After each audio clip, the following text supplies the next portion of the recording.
Il-fuq minn 100 persuna sfidaw l-elementi kesħin ta' dan iż-żmien tas-sena u l-ħadd li għadda qabżu l-baħar biex jieħdu semm fis-Santa Swem li ttellat flukanda ewlenija fil-Florjana, attività ta' kull sena li ssir brisq il-Malta Community Trust Fund Foundation. Għal din l-attività ħadu semm kollox mal-500 persuna fosthom il-banda tal-Forzi Armati ta' Malta, apparti li l-għawwiema qasmu l-port ta' Marsamxet taħt sorveljanza minn patrol boat tal-Forzi Armati ta' Malta. L-inizjattiva kienet tinkludi wkoll logħba water polo.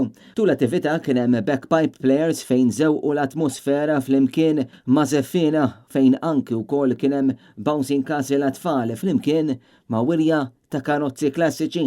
Għal din l-inizjattiva attenda l-President ta' Malta George Velle li wassal diskors fil-bidu tal-attività u ltaqgħu wkoll ma' dawk ukoll li pparteċipaw. Preżenti kien hemm ukoll membri tal-Protezzjoni Ċivili sabiex jagħtu l-assistenza tagħhom f'każ ta' bżonn.